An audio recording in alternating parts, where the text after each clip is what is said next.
Despite the fact that Hong Kong has experienced an increase in sports engagement by the citizens, however, some sports are declining.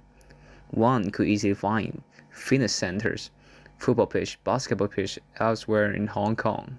However, you might barely find a softball pitch or a baseball pitch in Hong Kong. In this video, we'll be showing why is the sport softball declining in Hong Kong.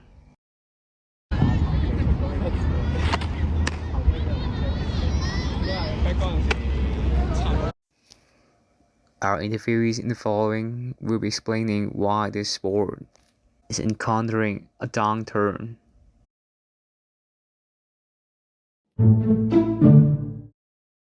咁我叫莊敏啦，咁我依家讀緊中大中文系 Year 4嘅，咁我就打咗6年嘅棒球同就嚟4年嘅壘球，係啊。咁我叫陳卓明啦，我就讀緊中大嘅 Medic 嘅 Year 3嘅，咁我打壘球今年係第3年。Hello， 我叫登勤啦，我係香港城市大學男子壘球隊嘅隊長，咁我打咗壘球有5年時間。咁首先講咗棒壘球嘅分別先啦。咁棒壘球呢，咁其實最主要呢就係個場地呢，咁其實係棒球就大好多嘅。咁而壘球就係相對係比較細啦。咁而個波嘅 size 都唔同嘅，同埋顏色上面都唔同嘅。咁即係棒球就係白色細粒啲啦，咁壘球就黃色就再大粒啲嘅。咁而喺奧運上面最主要嘅分別就係奧運嘅話，咁其實應該淨係得男子棒球同女子壘球嘅，就冇男子壘球或者女子棒球咁樣嘅説法咯。咁所以個就係可能會俾人嘅感覺，可能壘球就係女仔玩咁樣，會比較多啲嘅。咁我哋都有打 U23嘅，咁我同佢都係上年先開始打啦。咁啱啱上個月其實有個交流賽去台灣咁樣咯。咁今次我哋去台灣交流賽，咁其實球員係唔使俾錢嘅，咁最主要其實就係政府資助，再加雷總佢哋自己去俾錢咁樣啦。咁今次政府係好似資助咗9萬蚊嘅，咁剩低嗰啲使費就會俾雷總自己去負責咁樣咯。咁所以我哋球員今次係純粹一個交流賽，咁就唔需要俾錢咁樣嘅。首先我覺得場地嗰方面呢，其實香港嘅壘球場地係不足嘅，因為名義上有2個場，一個就喺石硤尾配水庫嘅遊樂場啦，一個就係天光道壘球場。但係如果係正式嘅壘球場，就應該得一個嘅啫，就係天光道嘅壘球場啦。咁其實我覺得首衝期要應該都要喺教育上面着手嘅。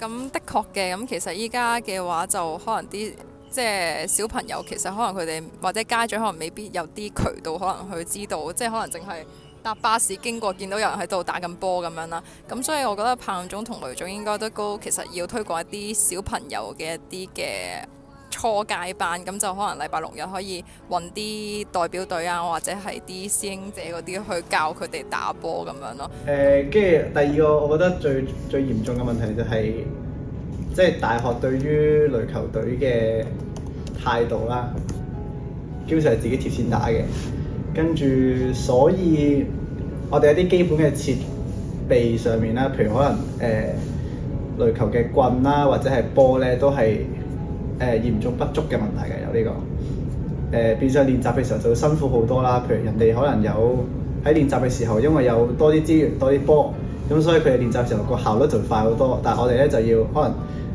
用咗幾粒之後又要執翻，跟住再打咧，變相成件事就練習嘅效率就好低啦。咁進步嘅幅度亦都唔高。咁變相我覺得呢啲問題就會令到因為通常大專係一個培育未來嘅運動員一個好好嘅地方啦，因為好多人通常都係大學嘅時候新 join 嘅，即係啲好多新人啦。咁喺大學完咗之後都繼續打落去，咁就會成為呢個可能香港隊嘅一份子。但係因為喺大學期間，如果我哋資源都冇咧，練唔好波，咁變相咁未來香港隊嘅人手都會好缺乏嘅。其實而家都面臨緊呢個問題，就係香港嘅代表都係需要請人去打波啦。咁所以我覺得係需要正視啲問題。